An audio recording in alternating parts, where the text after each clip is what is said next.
আর আমরা দেশে কিছু ডিজিটাল জনদরদি আছে। ডিজিটাল জনদরদি কারা? যারা 5 বছর পর্যন্ত জনগণের সম্পদ লুটটা খায়, মাইরা খায়, চুরি কুইরা খায়, ডাকাতি কুইরা খায়, আর নির্বাচনের সময় আইলেই নামের মধ্যে ফুস্টারও জনদরদি শব্দ লাগায়। এরা অরিজিনাল জনদরদি না ডিজিটাল জনদরদি? এইটা মনে রাখবেন, জনদরদি 2 প্রকার। এক প্রকার অরিজিনাল জনদরদি, আর এক প্রকার ডিজিটাল জনদরদি। বুঝলে নেবেন নি? বলেন জনদরদি কত প্রকার? এক প্রকার হইল অরিজিনাল, আর এক প্রকার হইল ডিজিটাল। অরিজিনাল জনদরদি কারা?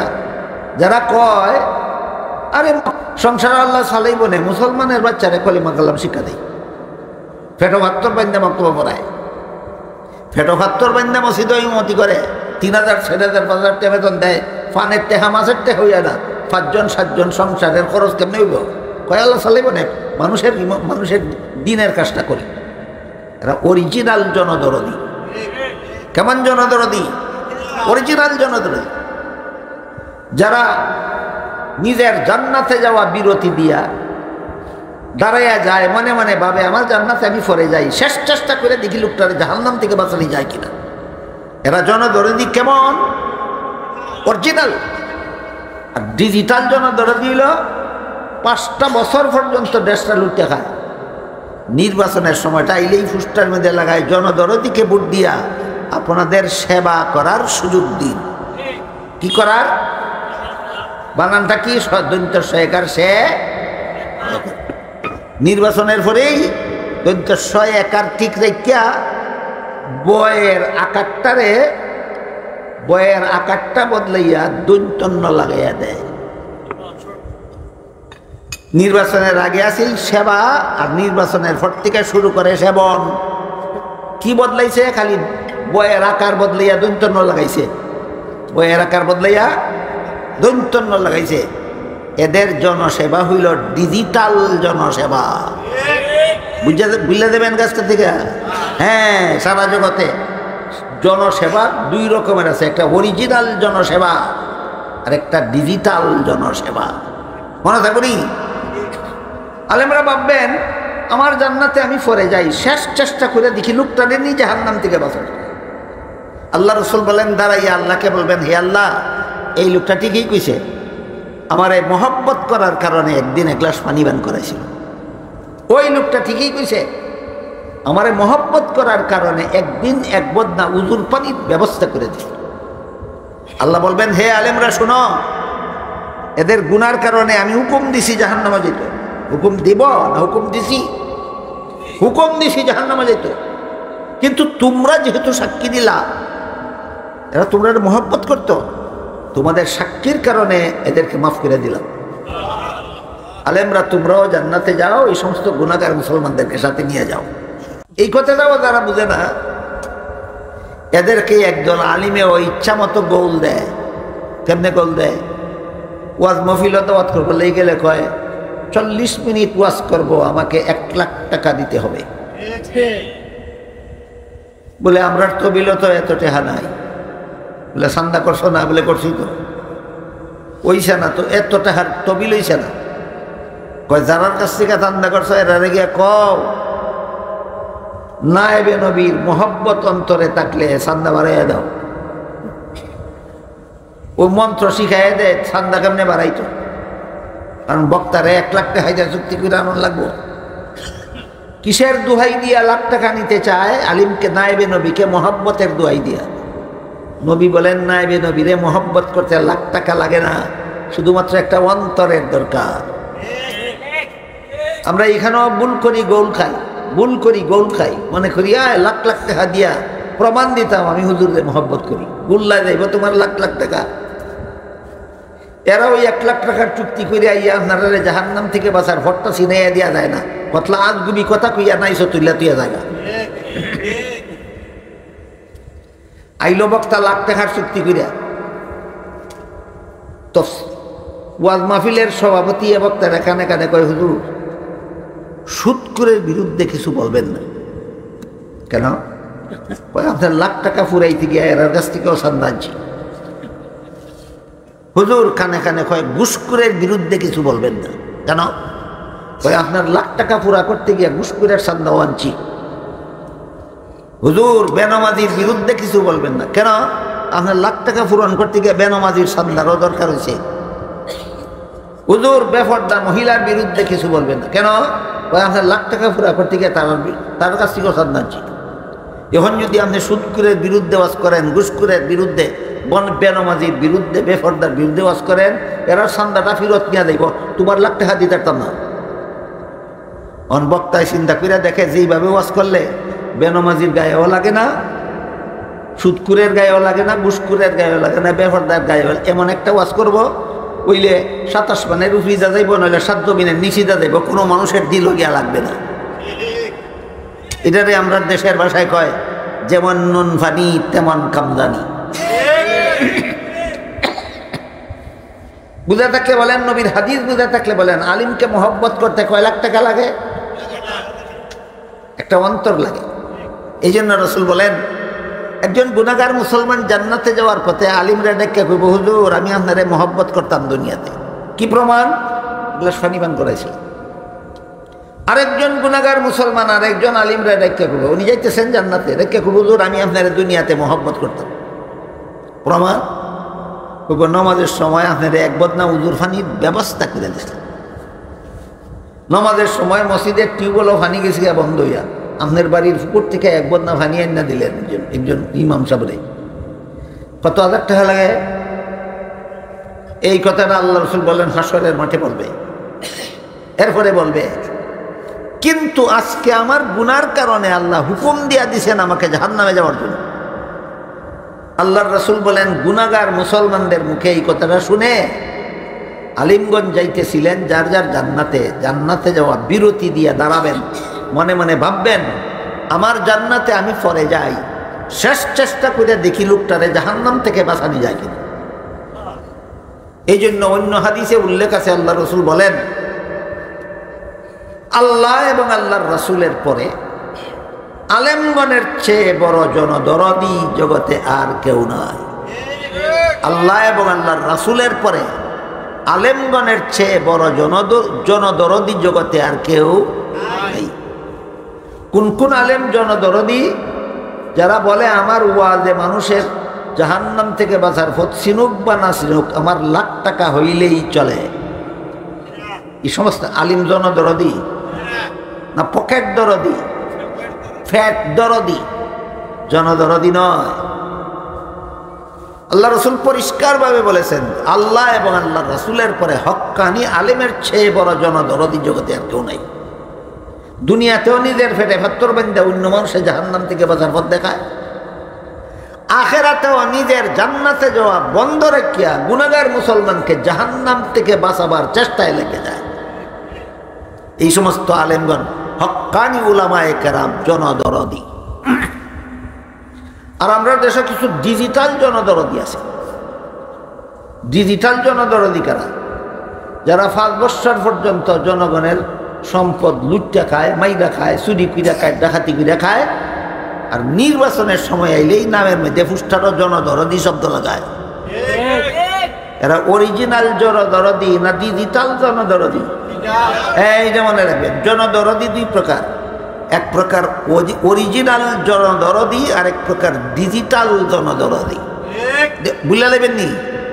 বলেন জনদরদি কত প্রকার? এক প্রকার হলো অরিজিনাল, আর এক প্রকার হলো ডিজিটাল। অরিজিনাল জনদরদি কারা? যারা কয় আরে সংসার আল্লাহ চালাইব না, মুসলমানের বাচ্চারে কলিমা কালাম শিক্ষা দেয়, ফেটো 72 বান্ধা বক্তব্য পড়ায়, ফেটো 72 বান্ধা মসজিদ ইমামতি করে, 3000, 4000, 5000 টাকা বেতন দেয়, ফানের টেহা মাছের টেহা হইয়া না, 5 জন 7 জন সংসারের খরচ কেমনে হইব? কয় আল্লাহ চালাইব না, মানুষের দিনের কাজটা করি। এরা অরিজিনাল জনদরদি। কেমন জনদরদি? অরিজিনাল জনদরদি। যারা নিজের জান্নাতে যাওয়া বিরতি দিয়া দাঁড়াইয়া যায়, মনে মনে ভাবে আমার জান্নাতে আমি পরে যাই, শেষ চেষ্টা করে দেখি লোকটার জাহান্নাম থেকে বাঁচানো যায় কিনা। এরা জনদরদি কেমন? অরিজিনাল। আর ডিজিটাল জনদরদি হলো 5টা বছর পর্যন্ত দেশটা লুটে খায়, নির্বাচনের সময়টা আইলেই ফুস্টার মধ্যে লাগায় জনদরদিকে ভোট দিয়া আপনাদের সেবা করার সুযোগ দিন। কি করার? বানানটা কি? দৈন্ত সহায়কার সে। নির্বাচনের পরেই দৈন্ত সহায়কার ঠিক রেখা বয়ের আকারটা বদলাইয়া দৈন্তন্য লাগাইয়া দেয়। নির্বাচনের আগে আসিল সেবা, আর নির্বাচনের পর থেকে শুরু করে সেবন।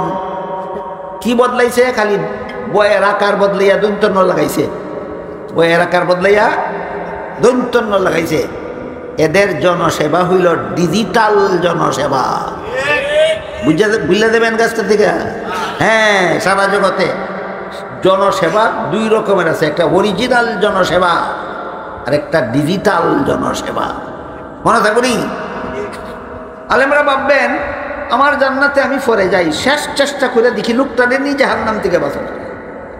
আল্লাহ রসুল বলেন দাঁড়াইয়া আল্লাহকে বলবেন, হে আল্লাহ, এই লোকটা ঠিকই কইছে, আমার এই মহব্বত করার কারণে একদিন এক গ্লাস পানি পান করাইছিল।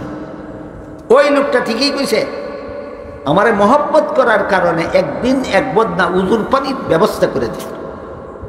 আল্লাহ বলবেন, হে আলেমরা শোনো, এদের গুনার কারণে আমি হুকুম দিছি জাহান্নামে যেত। হুকুম দিব না? হুকুম দিছি, হুকুম দিছি জাহান্নামে যেত। কিন্তু তোমরা যেহেতু সাক্ষী দিলা, এরা তোমরা মহব্বত করতো, তোমাদের সাক্ষীর কারণে এদেরকে মাফ করে দিলাম। আলেমরা তোমরাও জান্নাতে যাও, এই সমস্ত গুনাহগার মুসলমানদেরকে সাথে নিয়ে যাও। সমস্ত আলেমগণ মাদ্রাসায় পড়ান, শিক্ষকতা করেন, তাদের দায়িত্ব হলো মাদ্রাসায় যে সমস্ত ছাত্র ভর্তি হয় এদেরকে কোরআন হাদিস শিক্ষা দিয়া সুযোগ্য আলেম বানাইয়া দেওয়া। এটা মাদ্রাসার উস্তাদগণের দায়িত্ব।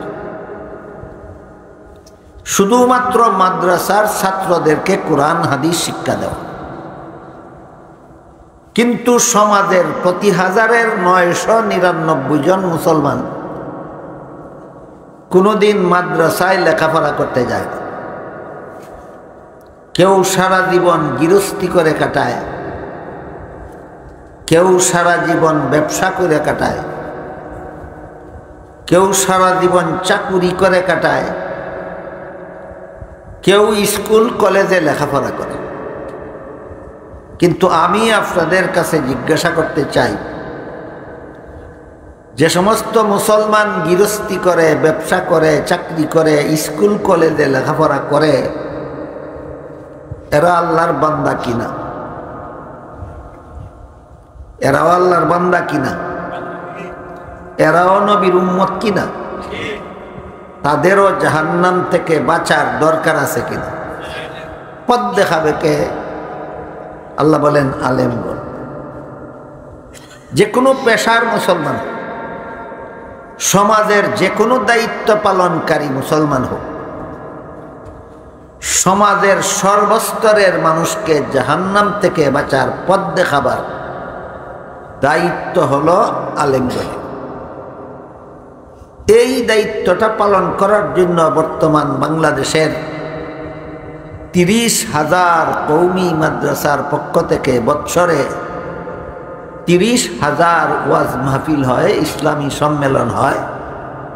শুধুমাত্র যারা আলেম না, মাদ্রাসার ছাত্র না, এদেরকে জাহান্নাম থেকে বাঁচার পথ দেখাবার।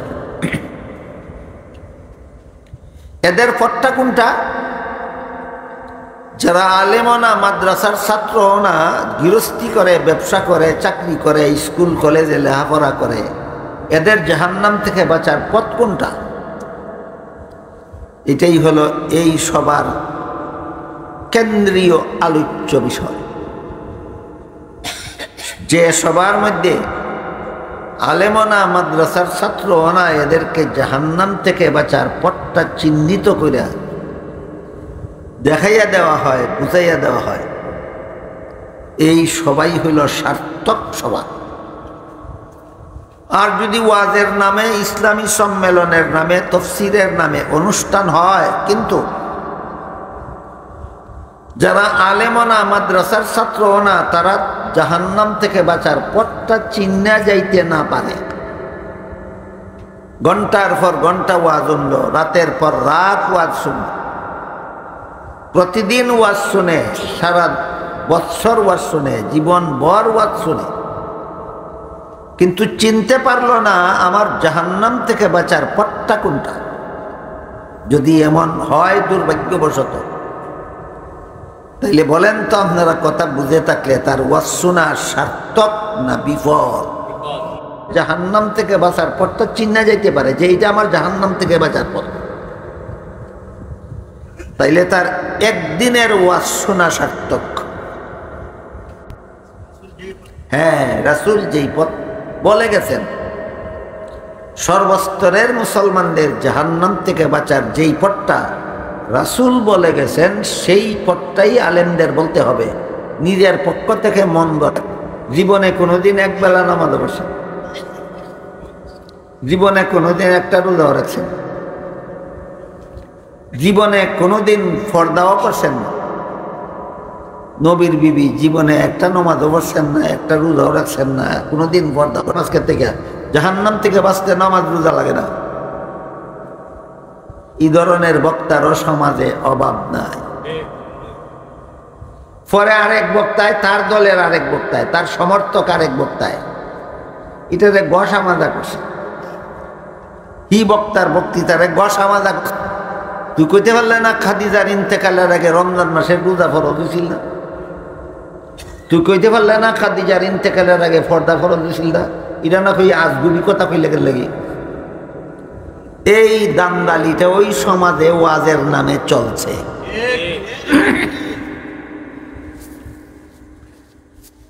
আর একটা ওইটা কয় বদিন জেলখানাত নির্যাতন ভোগ করছে, নির্যাতনের কারণে মাথাটা ঠিক না, মাথা ঠিক না। তোর নির্যাতনের কারণে মাথা ঠিক না। নবীর বিবি নামাজ পড়ছে না কস, নবীর বিবি রোজা রাখছে না কস, নবীর বিবি ফর্দা মান্না চলছে না কস। আরেকদিন কইয়া বসে নামাজ পড়লে ব্যস্ত দেওয়া দিব, এমন কথা কোরআনের কোনো আয়াতে নেই। আমি অনেকগুলি আয়াত বাইর করে দেখাই দিছি। গাদার গাদা কোরআন নামাজ পড়লে জান্নাতে যাবো, এমন কথা কোরআন নেই। তুই কোরআন পড়ছস কোন সময়? তুই তো কলেজে পড়ছস। তুই কোরআনের আদা ব্যাপারি হইয়া যাদের খবর কুচকার লেগে। এই সমস্ত দান্দালি ওয়াজের নামে করা হয়, আর একটাই করে আর একটাই ইয়া গসা মাজা করে, আর একটাই নেটো ইয়া গসা মাজা করছে। অনেকদিন জেল নির্যাতন ভোগ করার কারণে তার মাথাটা ঠিক না। বলা কথা, তোর মাথা ঠিক না থাকার কারণে কস নবীর বিবি নামাজ পড়ছে না, তোর মাথা ঠিক না থাকার কারণে কস নবীর বিবি রোজা রাখছে না, তোর মাথা ঠিক না থাকার কারণে কস নবীর বিবি পর্দা করছে না, তোর মাথা ঠিক না থাকার কারণে কস নামাজ পড়লে জান্নাত যাওয়া দিব, এমন কোনো আয়াত কোরআনে নাই। তোর মাথা যদি ঠিক না থাকে, মাইকের সামনে গিয়ে বসকে কোন কারণে, মাইকের সামনে বস কোন কারণে? এই বালেদি মাথা ঠিক থাকে। তুই ওয়াজের নামে মানুষ সামনে লইয়া মাইকো বস, তোর মাথা এই সময় ঠিক হইল কেমনে? এটা কয় যাতে মাতাল তালে ঠিক, যাতে মাতাল তালে ঠিক।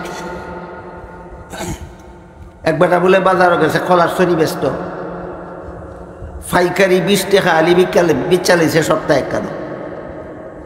যে কিনছে কত আলি হইল গন্যা দেও, নাহলে হিসাব করে টেহা কেমনে দেব? গন্যা গন্যা দেয়, 7টা করে আলি গনে, ফাঁকে ফাঁকে 3টা করে গন্যা দেয়। যখন দর্শে কাস্টমারে, এখন তো 3টারে আলিগঞ্জ কয় মাথাটা ঠিক না, আবার 3টা করে আলিগঞ্জে আবার কয় মাথাটা ঠিক না, আবার 3টা করে আলিগঞ্জে যখন কইছে মাথাটা ঠিক না, তখন খরিদ্দারে কয় এই বেটা মাথা ঠিক না তাহার কারণে যদি 3টা করে আলি গনতে পারস একটু পরে পরে, তুই তো মাঝে মাঝে 5টা করেও আলি গনতে পারস। কয় অত খারাপ হয়েছে না? কত খারাপ হয়েছে? যৎকান খারাপ হইলে 3টা গনতে পারে, অতকান খারাপ হয়েছে।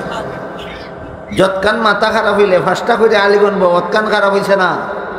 ঠিক তেমনি ভাবে এই মাতাল যৎকান মাথা খারাপ হইলে নবীর বিবি নামাজ পড়ছে না, কোন যায় অতকান খারাপ হয়েছে। যৎকান মাথা খারাপ হইলে নবীর বিবি রোজা রাখছে না কোন যায় অতকান খারাপ হয়েছে। যৎকান মাথা খারাপ হইলে নবীর বিবি ফর্দা মানছে না কোন যায় অতকান খারাপ হয়েছে। যৎকান মাথা খারাপ হইলে কোরআন ও নমাজ পড়লে ব্যস্ত যাইব এমন কথা নাই কোন যায় অতকান খারাপ হয়েছে। যৎকান মাথা খারাপ হইলে ওয়াজ বহন যায় না অতকান খারাপ হয়েছে না। ওই কলা বেসুরার মতো এইটা হইল যাতে মাতাল তালে ঠিক। যারা বলেন এই সমস্ত বক্তার বক্তৃতার মধ্যে শ্রোতাদের জাহান্নাম থেকে বাঁচার পথ চিহ্নিত আছে। ওয়াজ মাহফিল কেন? একমাত্র কারণ যারা আলিমও না, যারা ছাত্রও না মাদ্রাসার, এদেরকে শুধু জাহান্নাম থেকে বাঁচার পথটা চিনাইয়া দেওয়া এই সমস্ত ওয়াজ মাহফিলের একমাত্র উদ্দেশ্য। কোনোদিন ভুলে যাবেন, ওয়াজ জীবনে অনেক শুনেছেন, অনেক শুনবেন, কিন্তু ওয়াজের উদ্দেশ্যটা স্মরণ রাখেন। কি উদ্দেশ্যে? বাংলাদেশের 30,000 কওমি 30,000 ওয়াজ মাহফিলের আয়োজন করে। নবীর বিবি নামাজ পড়ছে না বুঝানির লাগি, নবীর বিবি রোজা রাখছে না বুঝানির লাগি, নবীর বিবি ফর্দা মানছে না বুঝানির লাগি, নামাজ পড়লে ব্যস্ত যাওয়ান যাইব কথা কোরআনে নাই কিবার লাগি, না সব মানুষকে জাহান্নাম থেকে বাঁচার পথ দেখাবার জন্য? হ্যাঁ, সব মানুষকে জাহান্নাম থেকে বাঁচার পথ দেখাবার জন্য ওয়াজ মাহফিল। দান্দালি করার জায়গা ওয়াজ মাহফিল নয়। এই কারণে রাসূল করিম সাল্লাল্লাহু আলাইহি ওয়াসাল্লাম গোটা উম্মতকে জাহান্নাম থেকে বাঁচাবার যেই পথ দেখাছে, সত্যিকারের নায়েবে নবী ওয়ারাসাতুল আম্বিয়া যারা, নবীগণের সত্যিকারের উত্তরাধিকারী যারা, এরাই আজগুবি দান্দালি মন গড়া কথা বলতে পারে না। নবী যেই পথ উম্মতকে চিনাইছেন সেই পথটাই বলতে পারে। এই কারণে আমরা আজকের ওয়াজ মাহফিলে আসলাম কেন? শুধুমাত্র জাহান্নাম থেকে বাঁচার পথ চিনার জন্য। আপনাদের দায়িত্ব এটাই যে জাহান্নাম থেকে বাঁচার পথটা চিনে যাবেন, আর আমাদের দায়িত্ব একটাই, আপনাদেরকে জাহান্নাম থেকে বাঁচার পথটা চিনাইয়া দেব।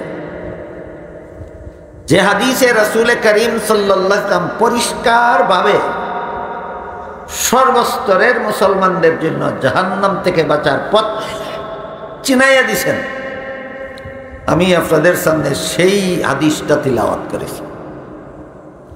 হাদিসে রাসূল করিম সাল্লাল্লাহু আলাইহি ওয়াসাল্লাম নিজের উম্মতের জন্য জাহান্নাম থেকে বাঁচার সর্বমোট 4টা পথ চিহ্নিত করে দিয়া বলছেন, এই 4টা পথ ছাড়া 5 নম্বর আর কোনো পথ আমার উম্মতের জন্য জাহান্নাম থেকে বাঁচার 5 নম্বর কোনো পথ নাই। হাদিসের মর্ম বুঝা থাকলে বলেন, হাদিসে রাসূল তার উম্মতকে জাহান্নাম থেকে বাঁচার কটা পথ আছে বলছে, এছাড়া 5 নম্বর কোনো পথ নাই। এবার আমরা একটা একটা করে রাসূলের বর্ণিত জাহান্নাম থেকে বাঁচার পথগুলি চিনার চেষ্টা করি। রাসূল বলেন, কুন আলিমান, জাহান্নাম থেকে বাঁচার 1 নম্বর পথ হইল তুমি আলেম হও। আলেম হওয়াটা জাহান্নাম থেকে বাঁচার 1 নম্বর পথ, ভুলে যাবেন না। আলেম হওয়াটা জাহান্নাম থেকে বাঁচার 1 নম্বর। কেমন আলেম? এই প্রশ্নের জবাব একটু পরে আসবে ইনশাআল্লাহ। 1 নম্বরে আমরা মনে রাখি, আল্লাহ রাসূল শুধু আলেম হও বলছেন। আলেম হও, এটা তোমার জন্য জাহান্নাম থেকে বাঁচার 1 নম্বর। বলেন তো এই পথের প্রতীক হওয়া যায় কোথায় লেখাপড়া করলে? একমাত্র মাদ্রাসায়। বর্তমান দুনিয়াতে একমাত্র মাদ্রাসায় পড়া ছাড়া আলিম হওয়ার আর কোনো প্রতিষ্ঠান দুনিয়াতে নাই। বর্তমান দুনিয়াতে মাদ্রাসায় পড়া ছাড়া আলিম হওয়ার আর কোনো প্রতিষ্ঠান নেই। আর যারা আলেম হতে পারেন না তাদেরকে রাসূল করিম সাল্লাল্লাহু আলাইহি ওয়াসাল্লাম বলেন, আও মুতাআল্লিমান,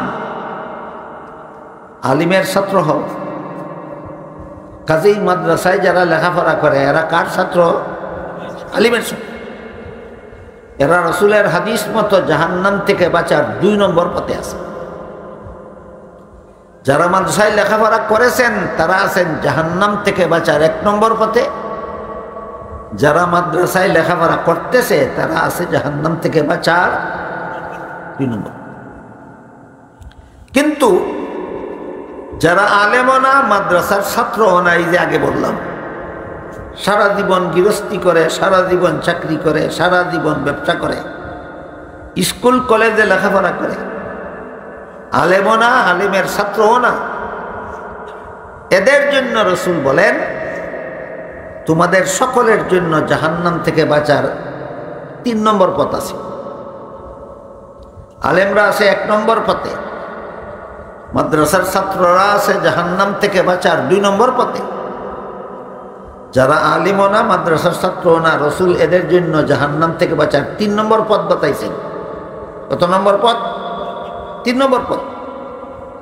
সেটা হলো রাসূল বলেন আও মুস্তামিআন, তোমরা যারা আলিমও না, আলিমের ছাত্রও না, তোমরা আলেমদের কথা মনোযোগে শুনো, তাদের কথা মতো জীবনযাপন করো। আলেমদের কথা মতো জীবনযাপন করাই সর্বস্তরের মুসলমানদের জাহান্নাম থেকে বাঁচার পথ। এটা কত নম্বর পথ? 3 নম্বর। গৃহস্থী করেন, আলেমদের পরামর্শ নিয়ে করেন, গৃহস্থী আপনাকে জাহান্নামে নিবে না। ব্যবসা করেন, আলেমদের পরামর্শ মতো করেন, আপনার ব্যবসা আপনাকে জাহান্নামে নিতে পারবে না। আপনি আলেমদের কথা মতো চাকুরি করেন, চাকুরি আপনাকে জাহান্নামে নিতে পারবে না। আলেমদের পরামর্শ মতো স্কুল কলেজ ভার্সিটিতে পড়েন, স্কুল কলেজের ভার্সিটির পড়া আপনাকে জাহান্নামে নিতে পারবে না। কিন্তু দুঃখের বিষয়, আমাদের সমাজের, বর্তমান সমাজের প্রতি 1000-999 জন মুসলমান গৃহস্থী আলেমদের পরামর্শ নিয়ে করে না, মন গড়াভাবে করে। ব্যবসা আলেমদের কথা মতো করে না, নিজের ইচ্ছা মতো করে। চাকরি আলেমদের কথা মতো করে না, নিজের ইচ্ছা মতো করে। স্কুল কলেজ ভার্সিটিতে আলেমদের পরামর্শ মতো লেখাপড়া করে না, নিজের ইচ্ছা মতো লেখাপড়া করে। এমন লেখাপড়া তোমাকে জাহান্নামে না নিয়ে ছাড়বে না। মন গড়া মতো গৃহস্থী করলে গৃহস্থী জাহান্নামে পৌঁছাইয়া দিবে, মন গড়া মতো ব্যবসা করলে ব্যবসা জাহান্নামে পৌঁছাইয়া দিবে, মন গড়া মতো চাকরি করলে চাকরি জাহান্নামে পৌঁছাইয়া দিবে, মন গড়া মতো স্কুল কলেজে লেখাপড়া করলে স্কুল কলেজের লেখাপড়া জাহান্নামে পৌঁছাইয়া দিবে। এই জন্য রাসূল বলেন আও মুস্তামিআন, তুমি যদি আলেমও না হও, আলেমের ছাত্রও না হও, তাহলে আলেমের কথা মতো জীবন যাপন করো। এখানে প্রশ্ন জাগে যে কোন কোন কাজ আমার আলেমের কথা মতো করতে হবে। এই প্রশ্নের জবাবটাও আমরা পরিষ্কারভাবে জেনে নেই। মানুষের জীবনের কাজ, সকল কাজ প্রথমত 2 প্রকার। এক প্রকার হইল সংসারের কাজ, আর এক প্রকার হইল ধর্মের কাজ। সংসারের কাজগুলি, ধর্মের কাজগুলি আলেমগণের কথা মতো করতে হবে শুদ্ধ হওয়ার জন্য। উযু কেমনে করলে শুদ্ধ হয়, কেমনে করলে ভুল হয় আমি জানি না, আলেমে জানেন। এই জন্য সহি শুদ্ধ উযু আমার করতে হবে কার কথা মতো? কিভাবে নামাজ পড়লে শুদ্ধ হয়, কিভাবে নামাজ পড়লে ভুল হয়, এটা আলেমের জানা, আমার জানা নাই। কাজে আমার সহি শুদ্ধ নামাজ পড়তে হবে কার কথা মতো? আলেমের কথা। কিভাবে কোরআন তেলাওয়াত করলে শুদ্ধ হয় আর কিভাবে করলে ভুল হয় আমার জানা নাই, আলেমের জানা আছে। কাজে আমি সহি শুদ্ধ কোরআন তেলাওয়াত করতে হবে কার কথা মতো? আলেমদের কথা। এইভাবে ধর্মের যত কাজ আছে, সোয়াবের যত কাজ আছে, যত কাজকে ইবাদত বন্দেগী বলা হয়, সবগুলি আমাদের আলেমদের কথা মতে করতে হবে সহি হওয়ার জন্য, শুদ্ধ হওয়ার জন্য। ধর্মের সকল কাজ আমাদের আলেমদের কথা মতে করতে হবে কিসের জন্য? শুদ্ধ হওয়া। দ্বিতীয় প্রকার কাজ হইল সংসারের কাজ, যেমন খাওয়া দাওয়া করা সংসারের কাজ, পেশাব পায়খানা করা সংসারের কাজ, রাতের ঘুম সংসারের কাজ, এই কাজগুলি আলেমদের কথা মতো করতে হবে কেন? আমার খাওয়া আমি খাইব, আলেমদের কথা মতো খাইব কেন? আমার ঘুম আমি ঘুমাইব, আলেমদের কথা মতো ঘুমাইব কেন? এই কথা আজকাল অনেকেই বুঝে না। বিশেষ করে শিক্ষিত মুসলমানেরা বুঝতে রাজিও না যে আমার ঘুম আমি ঘুমাইব, আলেমের কথা মতো ঘুমাইব কেন? আমার পেশাব পায়খানা আমি করব, আলেমদের কথা মতো করব কেন? এই রোগে যারারে পাইছে এরার ঘুমে এরারে জাহান্নামে না নিয়ে ছাড়বে না, এদের খানা এদেরকে জাহান্নামে না নিয়ে ছাড়বে না, এদের পেশাবে এরারে জাহান্নামে না নিয়ে ছাড়বে না। বুঝুন কিভাবে? হাদিস শরীফে রাসূল করিম সাল্লাল্লাহু আলাইহি ওয়াসাল্লাম এশার নামাজ পড়ার আগে তার উম্মতকে ঘুমাতে নিষেধ করেছেন। এশার নামাজ পড়ার আগে ঘুমানি নিষেধ। জানে কে? আলেমরা জানে। কে জানে? আলেমরা জানে।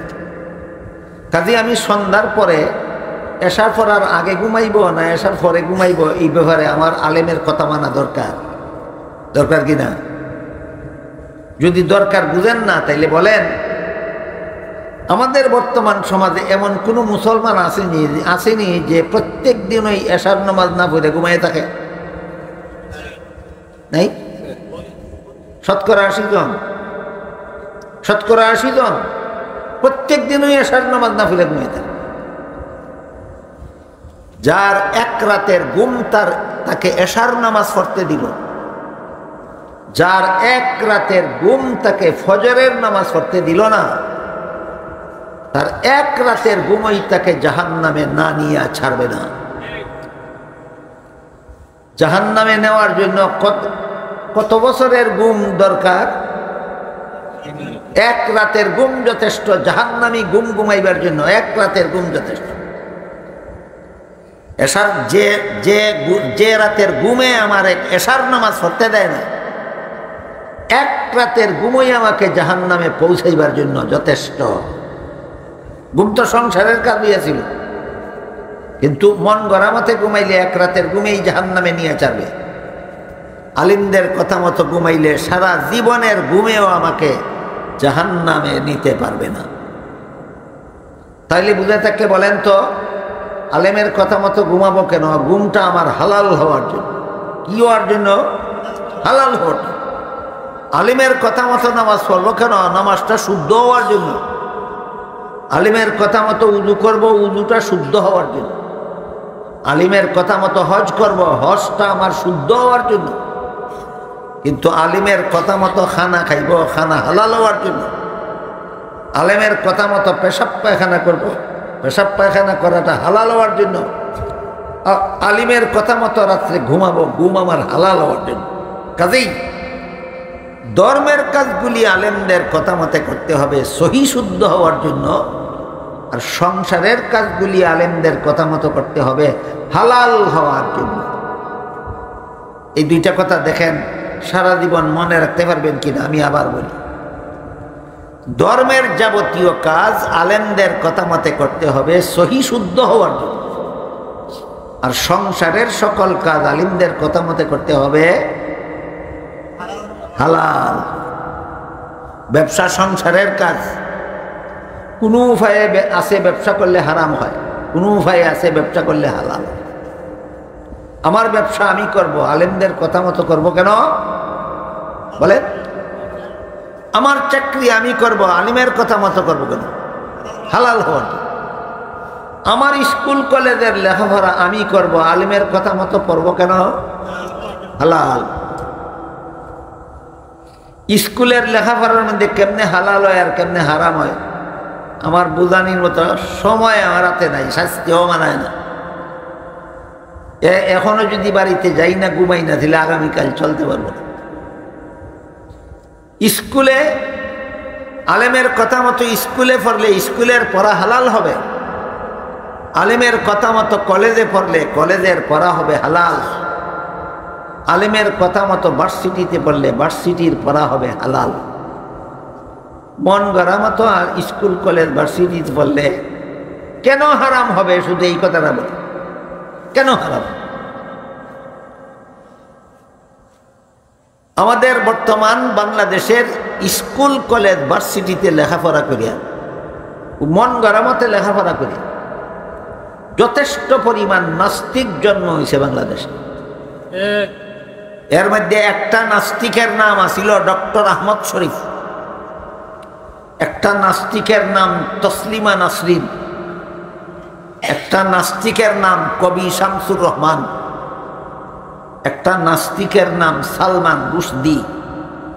এটা কয়েকটা নাম কইলাম। এই সবগুলি স্কুল কলেজে মন গড়া মতে ফিরা নাস্তিক হয়েছে। আলেমের কথা মতো ফিরা নাস্তিক হয়েছে না মন গড়া মতো ফিরা নাস্তিক হয়েছে? মন গড়া মতো ফিরা নাস্তিক।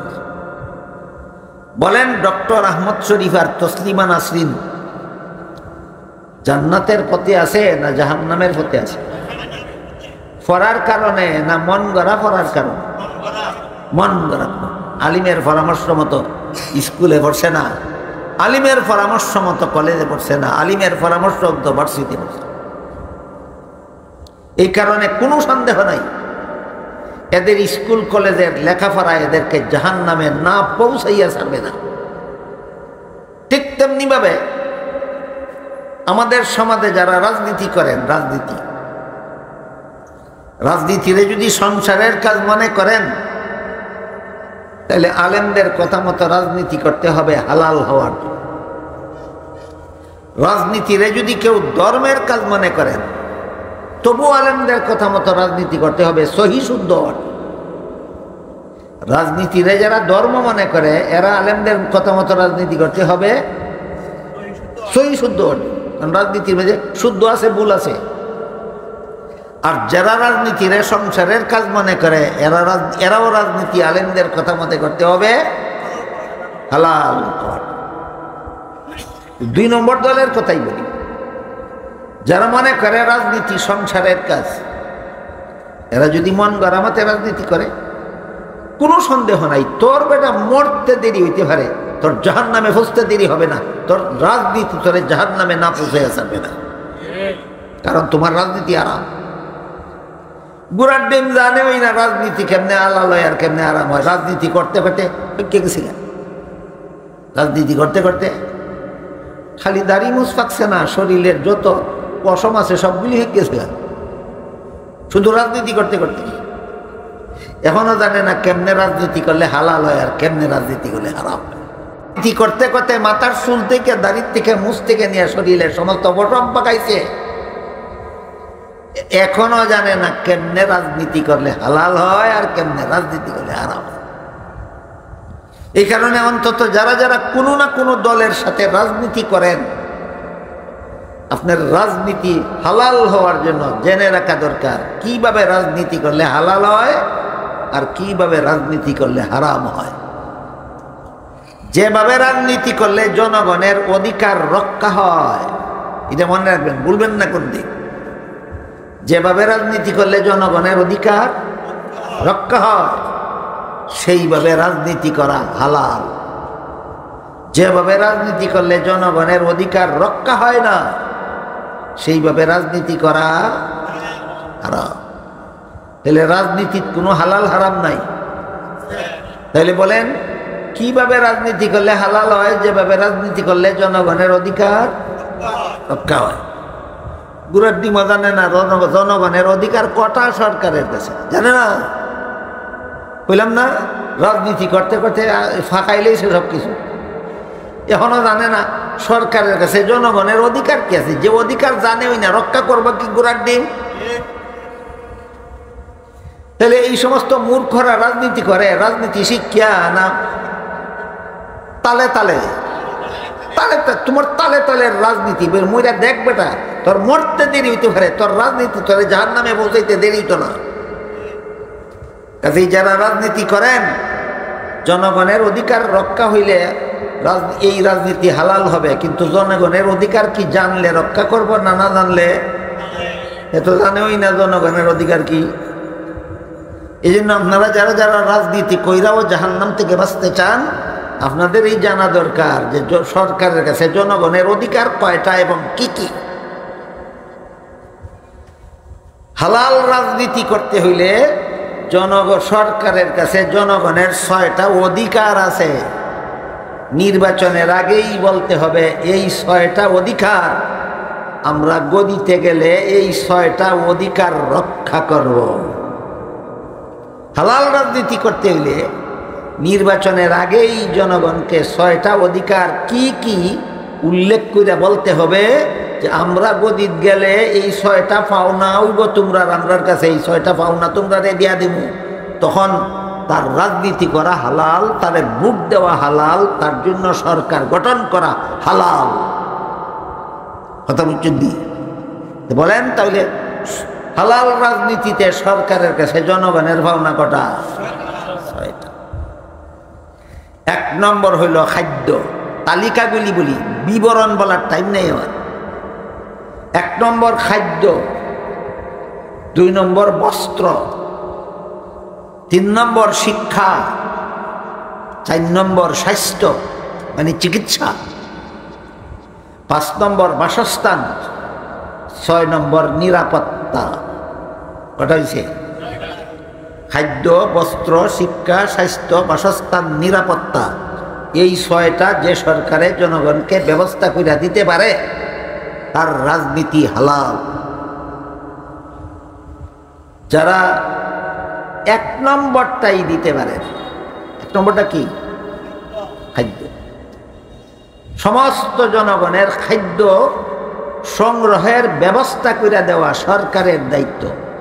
ব্যবস্থার বিবরণ, যারা গৃহস্থী করে এদেরকে জমিনের ব্যবস্থা করে দাও, এদের গৃহস্থীর বীজের ব্যবস্থা করে দাও, বীজ মানসম্মত করার ব্যবস্থা করে দাও, এদের সার প্রয়োজন হইলে সার ফ্যাক্টরিগুলো কৃষকদেরকে উচিত মূল্যে সার খরিদ করার ব্যবস্থা করে দাও। এদের জমিনে যদি বৃষ্টি না হইলে ফসল ফলে না, তাহলে জমিনে পানি সেচ করার ব্যবস্থা করে দাও। এই যাবতীয় গৃহস্থীর যত যাবতীয় ব্যবস্থা যারা গৃহস্থী করে এদেরকে সরকারে করে দেওয়া জনগণের প্রাপ্য, এটা সরকারের দায়িত্ব। ধরেন আপনার হাওরে 1 হাল জমিন আছে, 12 জমিন আছে, বুড়ো চাষ করবেন, কিন্তু হাওরে পানি নাই, বৃষ্টিও বন্ধ। পানি সেচের ব্যবস্থা না হইলে আপনি কি গৃহস্থীটা করতে পারবেন? এই সময় আপনার এই হাওরের 12 জমিনের মধ্যে পানি সেচ করার পাম্পের ব্যবস্থা করে দেওয়া সরকারের দায়িত্ব। কোনো সরকারে যদি কয় তোর খেত বেটা কেমনে পানি ইসবে না ইসবে আমি জানি না, আপনি সুরাসার করবেন তোর রাজনীতি বেটা হালাল না। কিছুটা বুঝলেন কিনা? যারা গৃহস্থী করে এদেরকে এইভাবে গৃহস্থীর ব্যবস্থা করে দেওয়া এটা সরকারের কাছে জনগণের অধিকার। যারা ব্যবসা করে এইভাবে এদের ব্যবসার ব্যবস্থা করে দেওয়া এটা জনগণের অধিকার।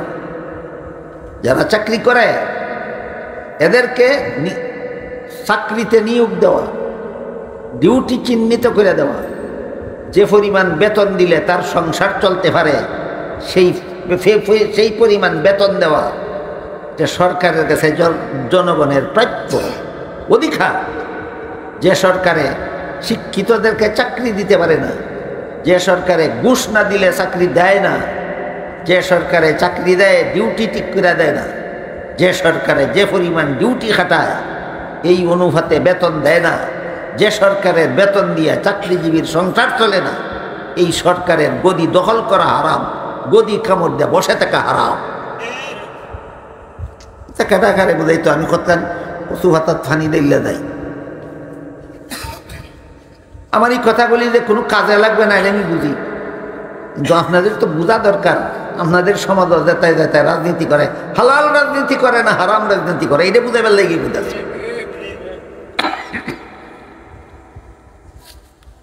ঠিক তেমনি ভাবে যারা গৃহস্থী করে এদের গৃহস্থীর ব্যবস্থা করে দেওয়া, যারা ব্যবসা করে এদের ব্যবসার ব্যবস্থা করে দেওয়া, যারা চাকরি করে এদের চাকরির ব্যবস্থা করে দেওয়া, যারা গৃহস্থীও নাই, জমিনও নাই, পুঞ্জিও নাই, ব্যবসাও নাই, চাকরিও নাই, সার্টিফিকেটও নাই, গরবাতও নাই, আসেনি এমন মানুষ?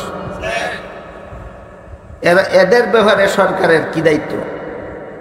এদের ব্যাপারে সরকারের দায়িত্ব হইল যতদিন পর্যন্ত এই গরিব লোকটারে চাকরি দিতে না পারো ততদিন পর্যন্ত তাকে বেকার ভাতা দিতে হবে সরকারের তহবিল থেকে, যে সরকারের কাছে জনগণের অধিকার। সরকারের কাছে জনগণের। আপনারা দেশে এমন মানুষ আসেনি, ক্ষেত নাই, জমিও নাই, গৃহস্থীও নাই, ব্যবসাও নাই, চাকরিও নাই, এই কারণে সংসার লইয়া বিবি বাচ্চা লইয়া উপাস কাফার দিন কাটায়? আছে। এরারে বিনা চাকুরিতে ভাতা দেওয়া সরকারের কাছে এদের প্রাপ্য, জনগণের অধিকার। যেই সরকারে এদের এই অধিকারটা দিতে পারে না, এদের রাজনীতি হালাল নয়, রাজনীতি হারাম। বলতে পারেন সরকারে কোত্থেকে দিব? তোমার জমিনও নাই, গৃহস্থীও নাই, ব্যবসাও নাই, চাকরিও নাই, তোমার সরকারে বেকার ভাতা দিবে কোথার থেকে? প্রশ্নের জবাব অনেক লম্বা, আমি শর্টকাটে বলি। এই সমস্ত মানুষ, অভাবগ্রস্ত মানুষ, যারা উপার্জনের কোনো ব্যবস্থা নাই, রুজি রোজগারের কোনো ব্যবস্থা নাই, এদেরকে সরকারে বিনা চাকুরিতে বেকার ভাতা দেওয়ার জন্যই সরকারি তহবিল গঠন হয়। কি গঠন হয়? সরকারি তহবিল গঠন।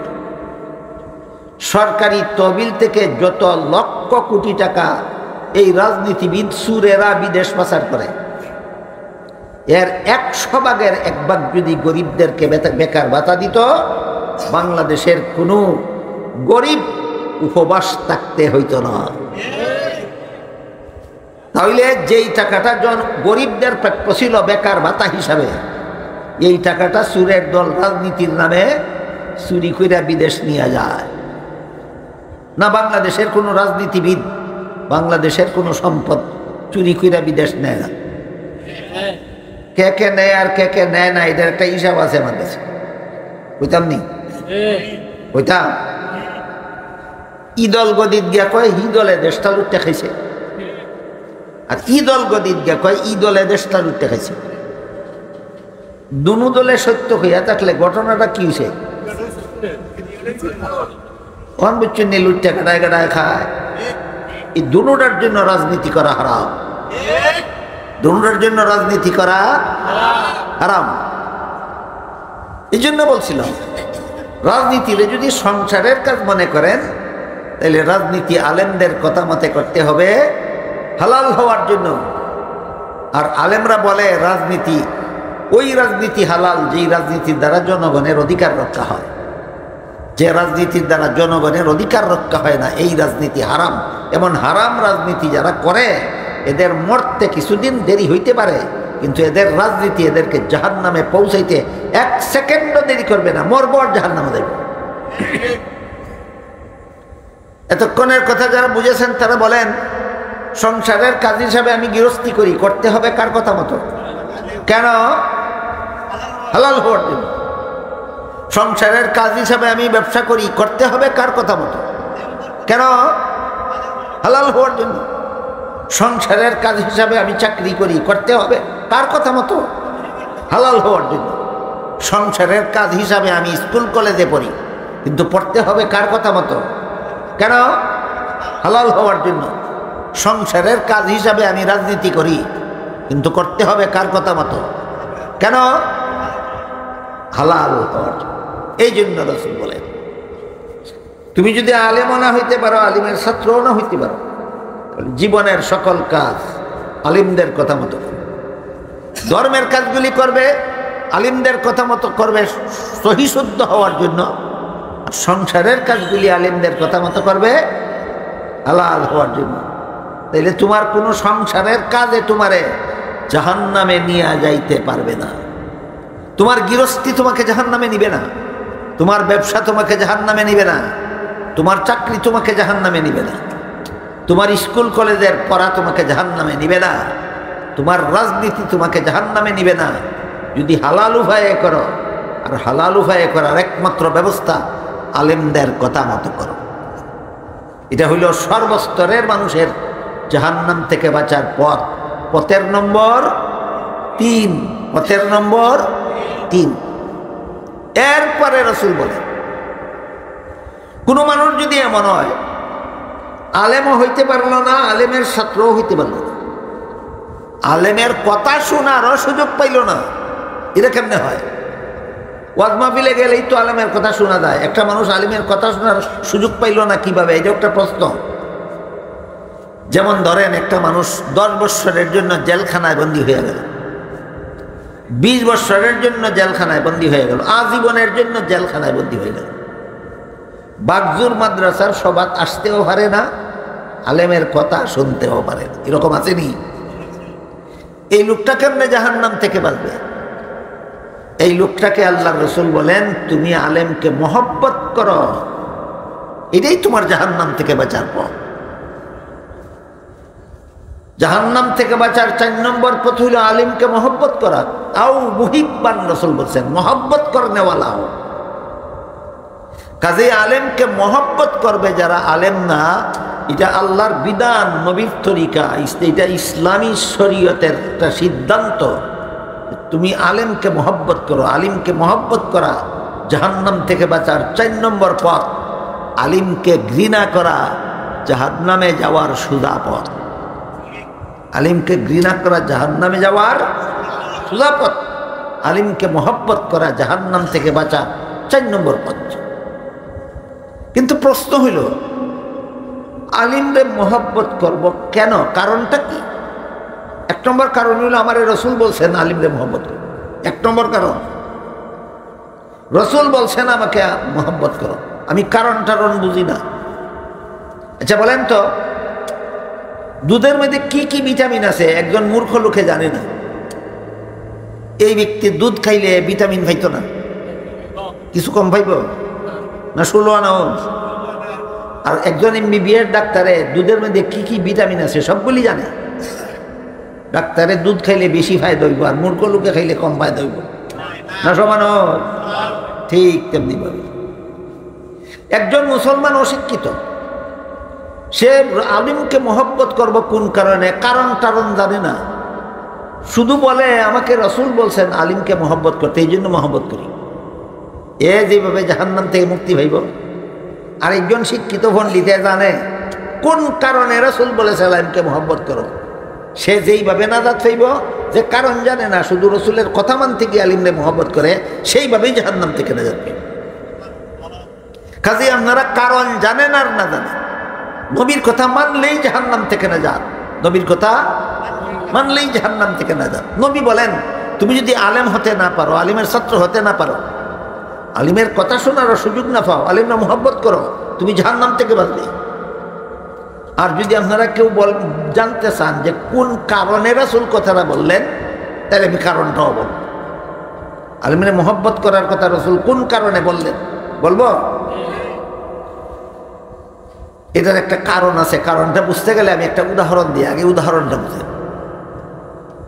ধরেন একটা বাচ্চা তার মায়ের গর্ভে থাকা অবস্থায় তার বাবা মারা গেল,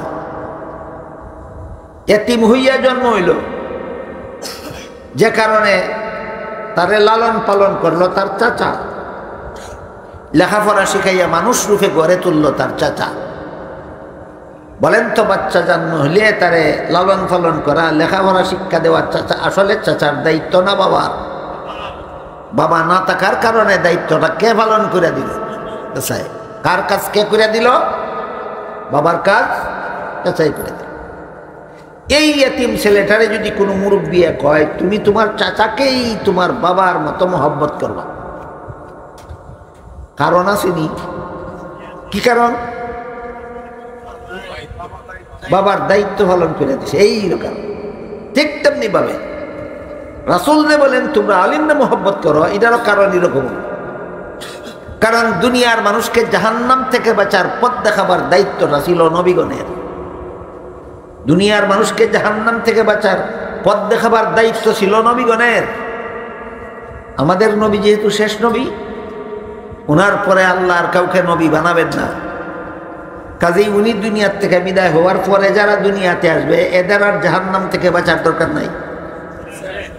যারা দায়িত্বশীল এরা তো নাই, দেখাইব কে?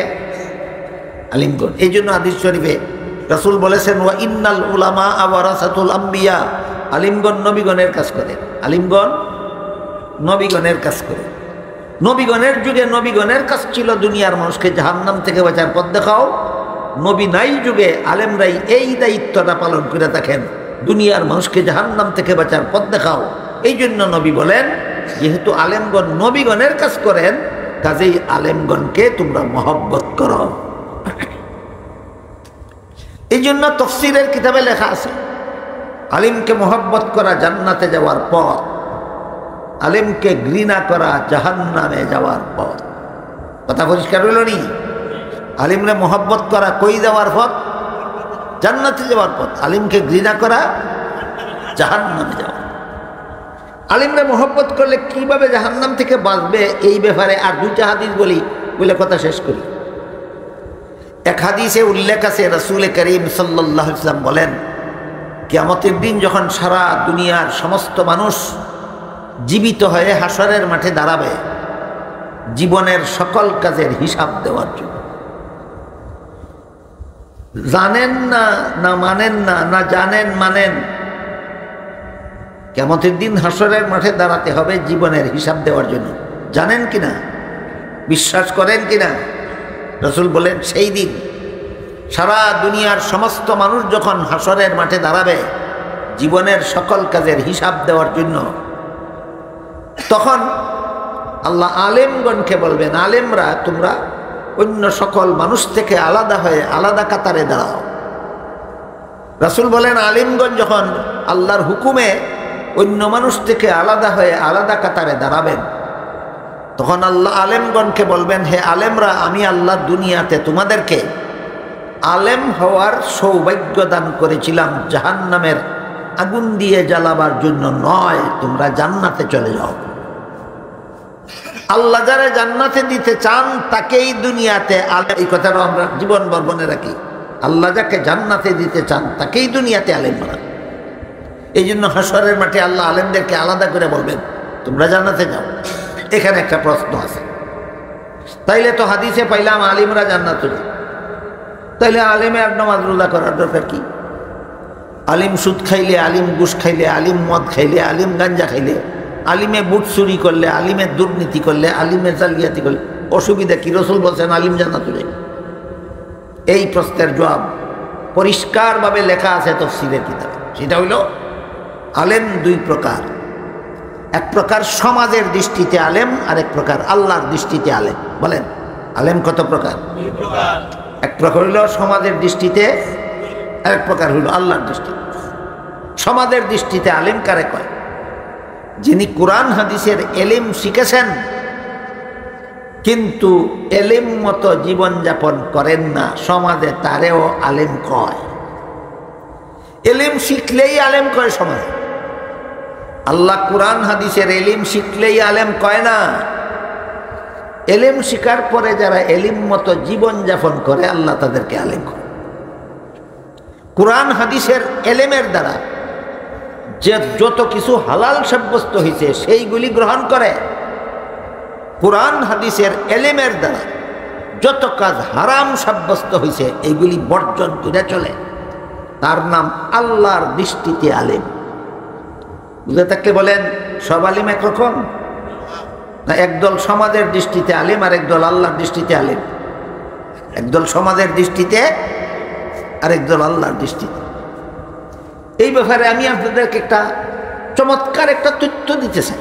সেটা হলো, আমার জানা মতো বর্তমান দুনিয়ায় যত দেশে কওমি মাদ্রাসা আছে, বাংলাদেশে কওমি মাদ্রাসা আছে, ভারতে কওমি মাদ্রাসা আছে, পাকিস্তানে কওমি মাদ্রাসা আছে, আমার চোখে দেখেছি লন্ডনেও কওমি মাদ্রাসা আছে, আমার চোখে দেখেছি আমেরিকাতেও কওমি মাদ্রাসা আছে, আমার চোখে দেখেছি কানাডাতেও কওমি মাদ্রাসা আছে।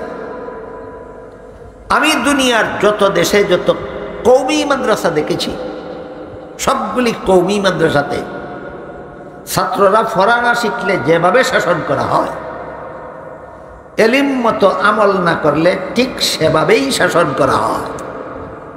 উদ্দেশ্য, সমাজের দৃষ্টিতে আলেম হইও না, আল্লাহর দৃষ্টিতে আলেম হও। এই বৈশিষ্ট্য বর্তমান দুনিয়াতে কওমি মাদ্রাসা ছাড়া আর কোনো প্রতিষ্ঠানে নাই। আল্লাহর দৃষ্টিতে আলেম বানানির শিক্ষা ব্যবস্থা একমাত্র কওমি মাদ্রাসা ছাড়া দুনিয়ার আর কোনো প্রতিষ্ঠানে নাই।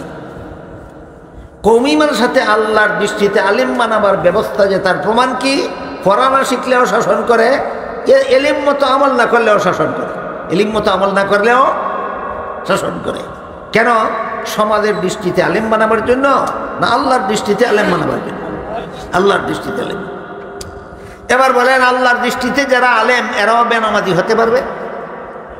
আল্লাহর দৃষ্টিতে যারা আলেম এরাও সুদকুর ঘুষকুর হতে পারবে? এই সমস্ত আলেমকেই হাসরের মাঠে আল্লাহ বলবেন তোমরা জান্নাতে যাও। আরেক হাদিসে রাসূল করিম সাল্লাল্লাহু আলাইহি ওয়াসাল্লাম বলেন, আল্লাহর হুকুমে আলেমগণ যখন হাসরের মাঠ থেকে জান্নাতের পথে রওনা হবেন, সেই জান্নাতের পথের পাশে কিছু গুনাহগার মুসলমান দাঁড়ায় থাকবে। এক একজন গুনাহগার মুসলমান পিছন থেকে জান্নাতে যাওয়ার পথে এক একজন আলেমকে ডাকবে। দেখে দেখে কইব, হুজুর আমি আপনাকে দুনিয়াতে মহব্বত করতাম। ওই যে মহব্বত, তুমি যে আমারে মহব্বত করতে, তার প্রমাণ কি? কইব আমি আপনার একদিন এক গ্লাস পানি পান করাইছিলাম। বলেন, এক গ্লাস পানি পান করায় একজন সাধারণ মুসলমানে একজন আলেমকে দুশ্মনির কারণে না মহব্বতের কারণে? কোয়া লাগতে লাগে। এই আরেক শিক্ষা পাওয়া গেল, আলিমরে মহব্বত করতে টাকা পয়সা ধন সম্পদ লাগে না। আলিমরে মহব্বত করতে শুধু এমন একটা অন্তর লাগে, যেই অন্তরে বুঝবে যে দুনিয়াতে নবী না থাকার কারণে এরা নবীদের কাজ করে। এই কথাটা বুঝলেই আলেমরে মহব্বত করব। কাজে আলিমরে মহব্বত টাকা পয়সা ধন সম্পদ দিয়া করতে হয় না। এই কথাটাও যারা বুঝে না, এদেরকে একজন আলিমে ও ইচ্ছা মতো গোল দেয়। কেমনে গোল দেয়? ওয়াজ মহফিলত ওয়াজ করবো, লেগে গেলে কয় 40 মিনিট ওয়াজ করব, আমাকে 1 লাখ টাকা দিতে হবে। বলে আমরা তো বিলত এত টাকা নাই। বলে চান্দা করছো না? বলে করছি তো। ওইসা না তো, এত টাকার তবিল হইছে না। কয় যারার কাছ থেকে চান্দা করছো এরা গিয়া কও, নায়েবে নবীর মহব্বত অন্তরে থাকলে চান্দা বাড়াইয়া দাও। ওই মন্ত্র শিখাইয়া দেয় চান্দা কেমনে বাড়াইতো। কারণ বক্তারে 1 লাখ টাকা চুক্তি করে আনন্দ লাগবো। কিসের দোহাই দিয়া লাখ টাকা নিতে চায়? আলিমকে, নায়েবে নবীকে মহব্বতের দোহাই দিয়া। নবী বলেন, নায়েবে নবীরে মহব্বত করতে লাখ টাকা লাগে না, শুধুমাত্র একটা অন্তরের দরকার।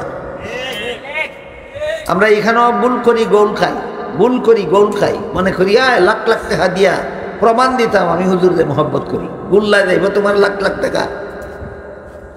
এরা ওই 1 লাখ টাকার চুক্তি করে আইয়া আপনারা জাহান্নাম থেকে বাঁচার ভট্টা ছিনাইয়া দেওয়া যায় না।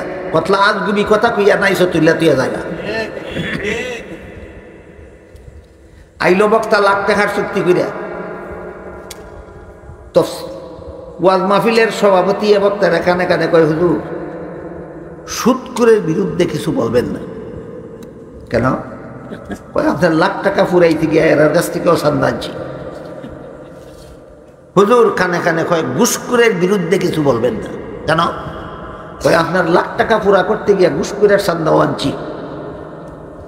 হুজুর বেনামাজির বিরুদ্ধে কিছু বলবেন না। কেন? আপনার লাখ টাকা পূরণ করতে গিয়ে বেনামাজির চান্দারও দরকার হয়েছে। হুজুর বেপরদা মহিলার বিরুদ্ধে কিছু বলবেন না। কেন? কয় আপনার লাখ টাকা পুরা করতে গিয়ে তার কাছ থেকেও চান্দা আনছি। এখন যদি আপনি সুদখোরের বিরুদ্ধে ওয়াজ করেন, ঘুষখোরের বিরুদ্ধে, বেনামাজির বিরুদ্ধে, বেপরদার বিরুদ্ধে ওয়াজ করেন, এরা চান্দাটা ফেরত নিয়ে যাইব, তোমার লাখ টাকা দিতে পারতাম না। অন বক্তায় চিন্তা করে দেখে যেইভাবে ওয়াজ করলে বেনামাজির গায়েও লাগে না, সুদখোরের গায়েও লাগে না, ঘুষখোরের গায়েও লাগে না, বেপরদার গায়ে এমন একটা ওয়াজ করব, ওইলে 27 পানের উপরে যা যাইব, নইলে 7 জমিনের নিচে যা যাইব, কোনো মানুষের দিল গিয়া লাগবে না। এটারে আমরা দেশের ভাষায় কয়, যেমন নুন ফানি তেমন কামদানি। বুঝে থাকলে বলেন, নবীর হাদিস বুঝে থাকলে বলেন, আলিমকে মহব্বত করতে কয় লাখ টাকা লাগে? একটা অন্তর লাগে। এই জন্য রাসূল বলেন, একজন গুনাহগার মুসলমান জান্নাতে যাওয়ার পথে আলিমরা ডেকে কইব, হুজুর আমি আপনারে মহব্বত করতাম দুনিয়াতে। কি প্রমাণ? গ্লাস পানি পান করাইছিলাম। আরেকজন গুনাহগার মুসলমান আরেকজন আলিমরা রেখে করবো, উনি যাইতেছেন জান্নাতে, রেখে করবো হুজুর আমি আপনার দুনিয়াতে মহব্বত করতাম। প্রমাণ নমাজের সময় আপনার এক বদনা উজুর ফানির ব্যবস্থা করে দিচ্ছেন। নমাজের সময় মসজিদের টিউবওয়েলও ফানি গেছে বন্ধ হইয়া, আপনার বাড়ির পুকুর থেকে এক বদনা ফানি এনে দিলেন একজন ইমাম সাহেবরে। কত হাজার টাকা লাগে? এই কথাটা আল্লাহ রসুল বললেন হাসরের মাঠে বলবে, এরপরে বলবে কিন্তু আজকে আমার গুনার কারণে আল্লাহ হুকুম দিয়া দিছেন আমাকে জাহান্নামে যাওয়ার জন্য। আল্লাহর রসুল বলেন গুনাহগার মুসলমানদের মুখে এই কথাটা শুনে আলিমগঞ্জ যাইতেছিলেন, যার যার জান্নাতে যাওয়া বিরতি দিয়ে দাঁড়াবেন, মনে মনে ভাববেন আমার জান্নাতে আমি পরে যাই, শেষ চেষ্টা করে দেখি লোকটারে জাহান্নাম থেকে বাঁচানো যায় কিনা। এই জন্য অন্য হাদিসে উল্লেখ আছে, আল্লাহ রসুল বলেন আল্লাহ এবং আল্লাহর রসুলের পরে আলেমগণের চেয়ে বড় জনদরদি জগতে আর কেউ নাই। আল্লাহ এবং আল্লাহর রসুলের পরে আলেমগণের চেয়ে বড় জনদরদি জগতে আর কেউ নাই। কোন কোন আলেম জনদরদি? যারা বলে আমার ওয়াজে মানুষের জাহান্নাম থেকে বাঁচার পথ চিনুক বা না চিনুক আমার লাখ টাকা হইলেই চলে। এই সমস্ত আলিম জনদরদি না পকেট দরদি, ফ্যাট দরদি? জনদরদি নয়। আল্লাহ রসুল পরিষ্কারভাবে বলেছেন আল্লাহ এবং আল্লাহ রসুলের পরে হক্কানি আলেমের চেয়ে বড় জনদরদি জগতে আর কেউ নাই। দুনিয়াতেও নিজের ফেটে ফাত্তর বান্ধা অন্য মানুষে জাহান্নাম থেকে বাঁচার পথ দেখায়, আখেরাতেও নিজের জান্নাতে যাওয়া বন্ধ রেখিয়া গুনাহগার মুসলমানকে জাহান্নাম থেকে বাঁচাবার চেষ্টায় লেগে যায়। এই সমস্ত আলেমগণ হক্কানি উলামায়ে কেরাম জনদরদি। আর আমরা দেশে কিছু ডিজিটাল জনদরদি আছে। ডিজিটাল জনদরদি কারা? যারা 5 বছর পর্যন্ত জনগণের সম্পদ লুটটা খায়, মাইরা খায়, চুরি কুইরা খায়, ডাকাতি কুইরা খায়, আর নির্বাচনের সময় আইলেই নামের মধ্যে ফুষ্টারও জনদরদি শব্দ লাগায়। এরা অরিজিনাল জনদরদি না ডিজিটাল জনদরদি? এই যে মনে রাখবেন জনদরদি দুই প্রকার, এক প্রকার অরিজিনাল জনদরদি আর এক প্রকার ডিজিটাল জনদরদি। বুঝলে নেবেন নি? বলেন জনদরদি কত প্রকার? এক প্রকার হইল অরিজিনাল আর এক প্রকার হইল ডিজিটাল। অরিজিনাল জনদরদি কারা?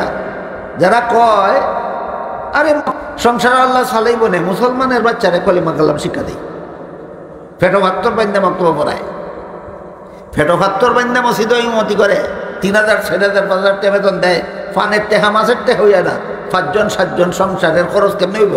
কয় আল্লাহ চালাইব না, মানুষের দিনের কাজটা করি। এরা অরিজিনাল জনদরদি। কেমন জনদরদি? অরিজিনাল জনদরদি। যারা নিজের জান্নাতে যাওয়া বিরতি দিয়া দাঁড়াইয়া যায়, মনে মনে ভাবে আমার জান্নাতে আমি পরে যাই, শেষ চেষ্টা করে দেখি লোকটার জাহান্নাম থেকে বাঁচানো যায় কিনা। এরা জনদরদি কেমন? অরিজিনাল। আর ডিজিটাল জনদরদি হলো 5টা বছর পর্যন্ত দেশটা লুটে খায়, নির্বাচনের সময়টা আইলেই ফুস্টার মধ্যে লাগায় জনদরদিকে ভোট দিয়া আপনাদের সেবা করার সুযোগ দিন। কি করার? বানানটা কি? দৈন্ত সহায়কার সে। নির্বাচনের পরেই দৈন্ত সহায়কার ঠিক রেখা বয়ের আকারটা বদলাইয়া দৈন্তন্য লাগাইয়া দেয়। নির্বাচনের আগে আসিল সেবা, আর নির্বাচনের পর থেকে শুরু করে সেবন। কি বদলাইছে? খালি বয়ের আকার বদলাইয়া দৈন্তন্য লাগাইছে, বয়ের আকার বদলাইয়া দৈন্তন্য লাগাইছে। এদের জনসেবা হইল ডিজিটাল জনসেবা। বুঝলে দেবেন গাছটা থেকে? হ্যাঁ, সারা জগতে জনসেবা 2 রকমের আছে, একটা অরিজিনাল জনসেবা আর একটা ডিজিটাল জনসেবা। মনে থাকুনি? আলেমরা ভাববেন আমার জান্নাতে আমি পরে যাই, শেষ চেষ্টা করে দেখি লোকটাদের নিয়ে জাহান্নাম থেকে বাঁচানো। আল্লাহ রসুল বলেন দাঁড়াইয়া আল্লাহকে বলবেন হে আল্লাহ, এই লোকটা ঠিকই কইছে, আমার এই মহব্বত করার কারণে একদিন 1 গ্লাস পানি পান করাইছিল। ওই লোকটা ঠিকই কইছে, আমারে মহব্বত করার কারণে একদিন এক বদনা উজুর পানির ব্যবস্থা করে দিল। আল্লাহ বলবেন, হে আলেমরা শোনো, এদের গুনার কারণে আমি হুকুম দিছি জাহান্নামে যেত। হুকুম দিব না? হুকুম দিছি, হুকুম দিছি জাহান্নামে যেত। কিন্তু তোমরা যেহেতু সাক্ষী দিলা, এরা তোমরা মহব্বত করতো, তোমাদের সাক্ষীর কারণে এদেরকে মাফ করে দিলাম। আলেমরা তোমরাও জান্নাতে যাও, এই সমস্ত গুনাহগার মুসলমানদেরকে সাথে নিয়ে যাও। কত নম্বর ফতে?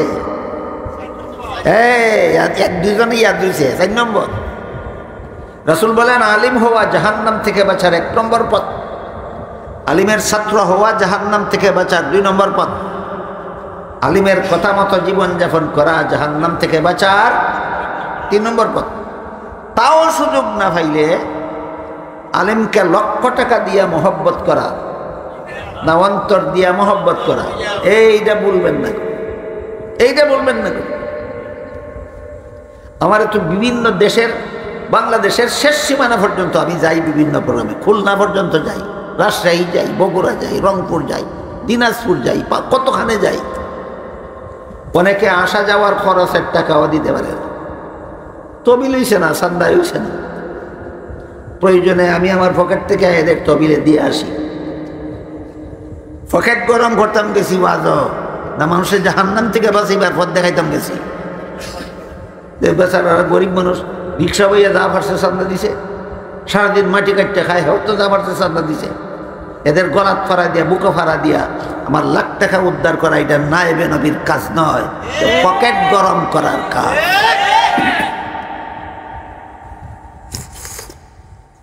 রাসূল বলেন, আলেমের কথা শোনারও যদি সুযোগ না পাও, আলেমকে অন্তর দিয়া মহব্বত করো, এটা হবে তোমার জাহান্নাম থেকে বাঁচার শেষ পথ, 4 নম্বর পথ।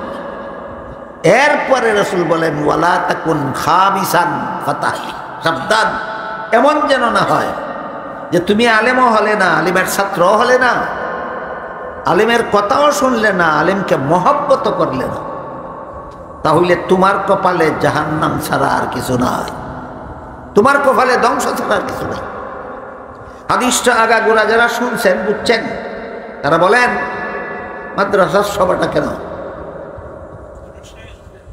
যারা আলিমও না, মাদ্রাসার ছাত্রও না, এদেরকে জাহান্নাম থেকে বাঁচার পথ পাইছেননি, এই জন্যই দেখাইয়া দেওয়া আমাদের কাজ, চলা না চলা আপনাদের কাজ,